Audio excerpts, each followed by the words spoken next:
ചിലപ്പോഴൊക്കെ ഇവർ C P എമ്മുമായിട്ട് സഹകരിച്ച് പ്രവർത്തിക്കുന്നു. ഇപ്പൊ ചെങ്ങന്നൂർ ഉപതെരഞ്ഞെടുപ്പ് നടന്നത് ഓർമ്മയില്ല, രാമേന്ദ്രൻ നായർ ഭരിച്ചിട്ട് സജി ചെറിയാൻ ആദ്യമായിട്ട് ജയിച്ച ആ ഉപതെരഞ്ഞെടുപ്പിന്റെ സമയത്ത് പോപ്പുലർ ഫ്രണ്ടുകാർ ഇവര് നമ്മുടെ SDPI വ്യാപകമായിട്ട് സജി ചെറിയാൻ വേണ്ടിയിട്ട് പ്രവർത്തിച്ചത്.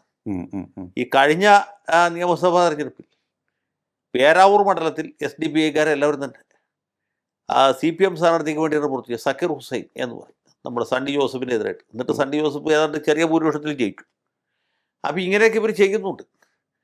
മാത്രമല്ല ഈ ആലപ്പുഴയിൽ വലിയ ഇരട്ടക്കൊലപാതകമൊക്കെ ഉണ്ടല്ലോ, ഒരു അഭിഭാഷകനെ വീട്ടിൽ കയറി കൊന്നു, അതിന് SDPI ഒരാളെ തലേദിവസം കൊന്നു, അങ്ങനെയൊക്കെയുള്ള സംഭവങ്ങളുണ്ടായപ്പോൾ അവർക്ക് സർവ്വവിധ പിന്തുണയും കൊടുത്ത രണ്ടുപേരാണ്. ഒന്ന് നമ്മുടെ ആരിഫ്,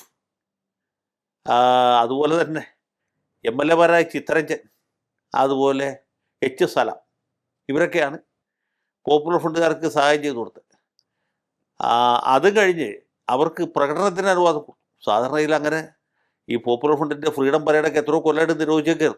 അതെ, ഉമ്മൻചാണ്ടിയുടെ സമയത്ത് നിരോധിച്ചു, അത് പിന്നീട് VSന്റെ സമയത്ത് നിരോധിച്ചു, അത് പിണറായിയുടെ കാലത്തും അതങ്ങനെ നിരോധനം നിലനിൽക്കുകയായിരുന്നു. അപ്പോഴാണ് ഇവർ ആലപ്പുഴയിൽ വലിയൊരു പ്രകടനം നടത്തി.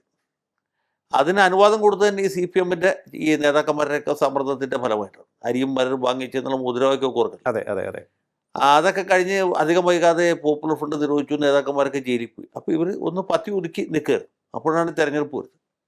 അപ്പോൾ ഈ തെരഞ്ഞെടുപ്പ് വരുമ്പോൾ മഞ്ചേശ്വരത്തെക്കുറിച്ച് തർക്കം ഉണ്ടാകുന്നു. മഞ്ചേശ്വരത്തിൻ്റെ ഒരു പ്രത്യേകത, ഈ അത്യുത്തര കേരളത്തിൽ മുസ്ലിം ലീഗുകാരും SDPIക്കാരും തമ്മിൽ പ്രാദേശികമായിട്ട് പല അഭിപ്രായ വ്യത്യാസങ്ങളുണ്ട്.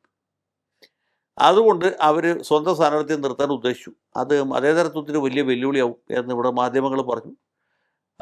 ലീഗുകാർ ഇടപെട്ടു. കുഞ്ഞാലിക്കുട്ടി തന്നെ നേരിട്ട് വിളിച്ചു, അങ്ങനെ സ്ഥാനാർത്ഥിയെ പിൻവലിച്ചു. പക്ഷേ അഭിപ്രായ വ്യത്യാസം തീരുന്നില്ല. അവർ സ്വന്തം സ്ഥാനാർത്ഥികളില്ലാത്ത സ്ഥലത്ത് LDFന് പിന്തുണ കൊടുക്കും എന്നൊരു കിംവദന്തി പടർന്നു. അത് ഇന്നേ ദിവസം വരെ സ്ഥിരീകരിച്ചിട്ടില്ല, എങ്കിൽ പോലും അതിനാണ് സാധ്യത. അപ്പം ഇങ്ങനൊരു സാഹചര്യത്തിലാണ്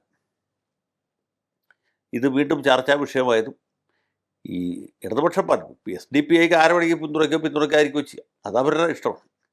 പക്ഷെ അങ്ങനെയുള്ള ഈ തീവ്രവാദ സ്വഭാവമുള്ളൊരു പാർട്ടിയുടെ പിന്തുണ സ്വീകരിക്കുന്നത് ഇടതുപക്ഷത്തിൻ്റെ ധാർമ്മികതയ്ക്ക് നിരക്കുന്നതാണോ എന്നുള്ളതാണ് ഇവിടുത്തെ പ്രശ്നം.